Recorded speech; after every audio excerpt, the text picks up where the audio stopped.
Today we're going to make a fabulous pillowcase with an embroidered cuff. Come along for the fun journey, yay! Our first step in this process is ironing our fabric. We want to get all of the wrinkles out as best we can. So now that we're ironed, we need to get our fabric squared. So we're going to make sure we have it on grain and make sure there's no extra funny wrinkles in it. So you'll notice as I've got it folded in half now that I have two edges that aren't completely even. I'll try to scooch a little bit, but it's still going to stay uneven.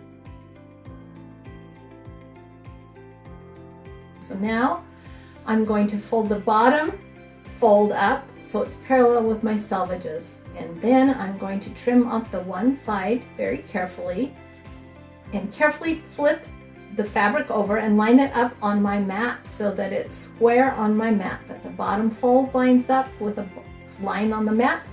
And I need 27 inches for this part of the pillowcase. So I'll get my fabric lined up, make it square with my ruler and with my mat, and then I can trim at 27 inches. Now we're going to iron the accent fabric and we're going to iron our cuff fabric. Get those ready to be squared up. We'll do exactly the same thing, working with the fold toward us, fold the fabric up, keeping it parallel to the selvage edge. And this is going to be trimmed at 2 1/4 inches. You can trim it larger if you want, but I like about a 2 1/4 inch. It will finish it just under an inch when we're all done. Now the cuff, we're going to match that up the same way. I need a bigger ruler for this because it's going to be 9 1/2 inches. So we'll fold the fabric up and I will square it up to my ruler. If you haven't already downloaded my Smart Start Quilters Toolkit, please visit my website and get that today. That will include videos on how to thread your machine and get the right presser foot, and also how to make some straight cuts with your rulers. Make sure you check that out. Oh, and look, I have fabric for my stash. We're going to trim the other uneven edge and it's ready to go.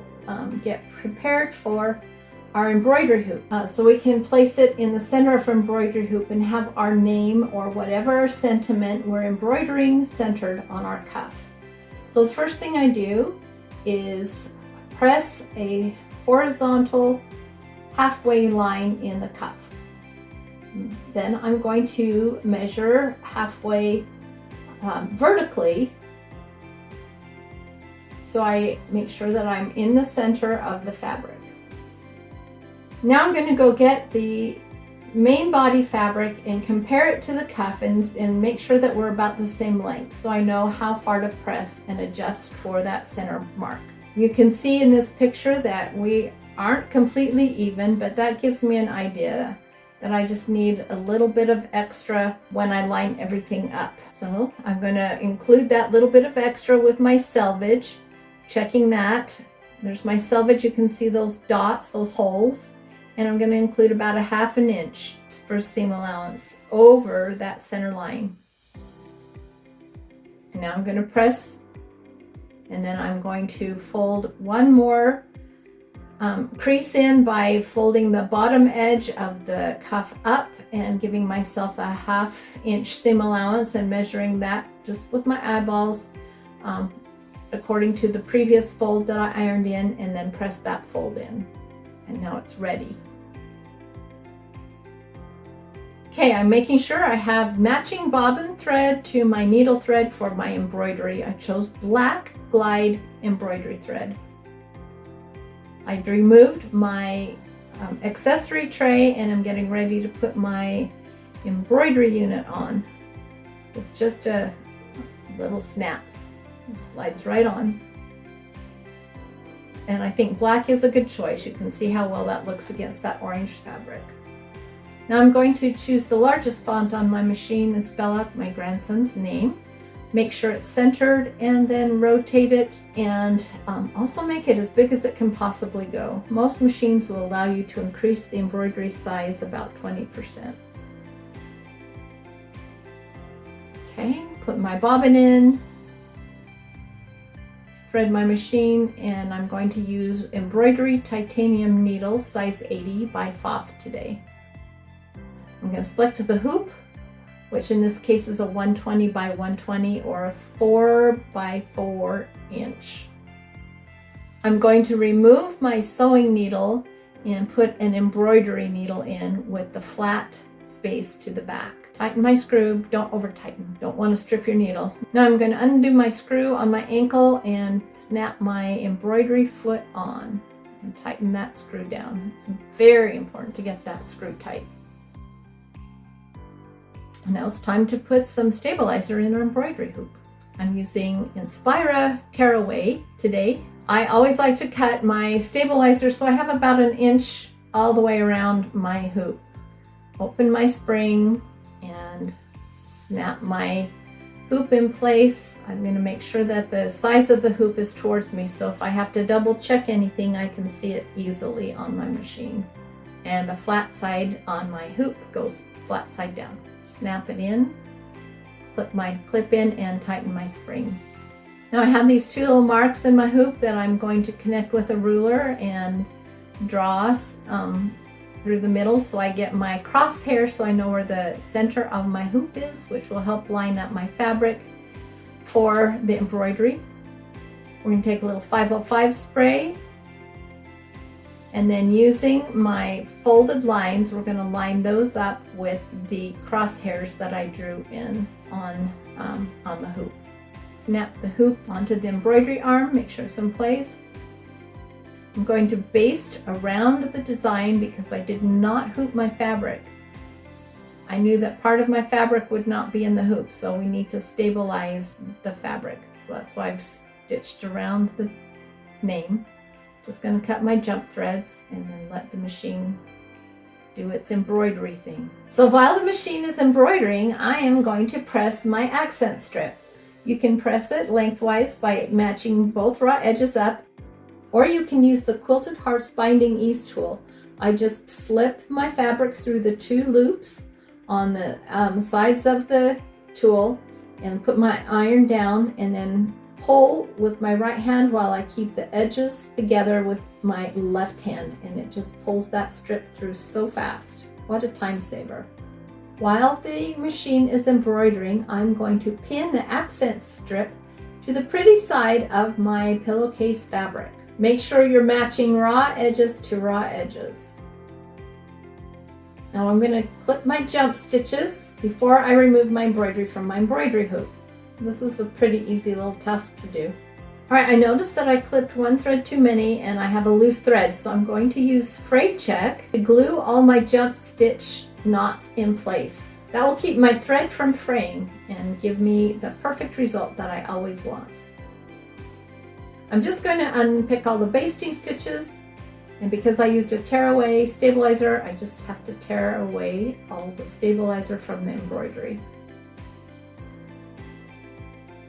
I'm going to put the cuff down with the embroidery facing up, and then I will take the pillowcase with this accent strip and the pillowcase body, and I'm going to pin again raw edges to raw edges about every 6 inches and make that pretty sides to pretty sides if you forget.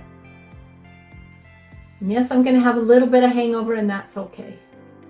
I'm gone to my cutting table to give me a little extra room to fold up the body of the pillowcase, and then I roll it to about 1 inch away from the edge of the pinned fabric. Now I'm going to bring the cuff up around and I will pin that, and I always start from the center and work my way out. That keeps it straight. Okay, off to the sewing machine we go. Put it back into sewing mode.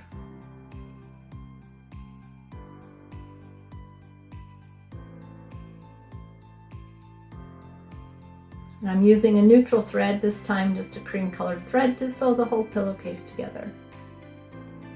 I'm also going to sew at about a 1/2 inch seam allowance all the way down, making sure that I match my seams as I go, and when I'm done, I'm going to trim off all these extra fray threads that happen just from the fabric being handled.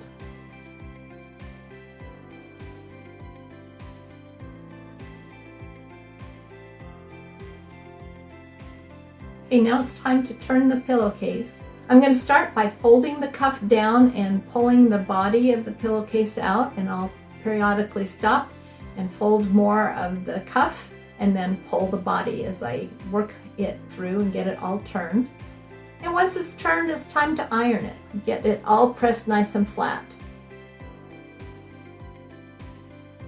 So you can see I'm going to use my fingers to kind of pull the top of that down. I don't want any grooves happening in that seam between the cuff and the accent strip, because there definitely is what we call a canyon, and I will use the edge of my iron to help me a little bit on this, being very careful not to pull it so that I distort the seam, but just carefully and gently pull that and get that all flat, and then it's time to turn it over and iron it flat.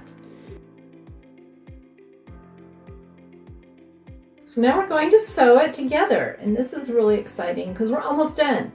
We're going to sew ugly sides together this time. We're going to match our raw edges, fold it in half, match raw edges and pin. Make sure you're lining up the edge of your cuff and your accent stripe. And if you have a little extra like I do, go ahead and cut that off with your scissors. If you have a lot, you might want to take it over to the cutting mat and trim it with a rotary cutter. We're just going to pin everything, and we're going to sew at about a 1/2 inch seam allowance. And I'm also going to use the white edge of the selvage to help me sew today. I'm going to keep the edge of my presser foot along the white edge of the selvage, and that'll be about a 1/2 inch away from the selvage. So you see where that lines up on the pillowcase there. Be sure to backstitch when you get to the end. And now we're going to go back to the cutting table. I'm going to trim that seam down now to about 1/8 of an inch using my ruler and my rotary cutter. I'll just line up the stitching with the 1/8 inch mark on my ruler and trim away. And then I'm going to do the same on the other side. And now we need to turn the pillowcase wrong side out. And I will get my point turner tool and push the corners out so they're nice and square. I can also use the point turner tool to help me get my seams rolled, because we want to press the seams and get them flat. Although at this point I find it's easier for me to just roll the seam with my fingers. I just pull it back and roll it back up as you see me do. You do the top and the side. Just showing again that the point turner can help push that seam out. Now I've moved my needle over so that I'm sewing about 1/4 inch from the edge. And now all I have to do is follow the edge of my fabric, stop at 1/4 inch away from the edge on that corner, and turn again. Make sure you have needle down function. And if you don't, that's okay. You just have to make a little adjustment.